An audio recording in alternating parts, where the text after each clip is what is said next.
ఇప్పుడు ఇది మొక్కలు వచ్చింది కదా గంతేస్తారు ఎగిరి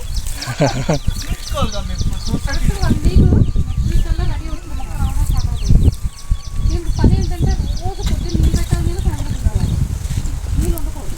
అలానే నీళ్ళు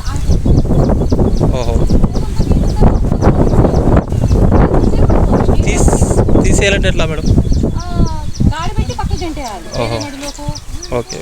ఏదైనా చిన్న గొయ్యి పెట్టే గొయ్యిలోకి లాగేయడమో చేయాలి. ఎక్కువ నీళ్ళు ఉండకూడదు, అలానే తక్కువ నీళ్ళు ఉండకూడదు. అలానే ఆడుకోకూడదు. ఎంత కష్టపడతాడండి రైతు. ఏదో కొనుక్కు వేసి తినేయడం అసలు ఈ రైతు కష్టాలు ఏం తెలుస్తాయి. మన జ్వరం వచ్చినా కూడా ఏదో టైం వచ్చి ఆ నీళ్ళు తీసుకెళ్తాడు. ఆ పొలంలో అంత కష్టపడతాడు. ఆ ఊరు పులిపోయింది అనుకోండి, పండించలేడు కదా. రేపు కనుక వర్షం వస్తే ఈ మొక్కలకి ఇంకా ప్రాణం లేసి వచ్చినట్టే.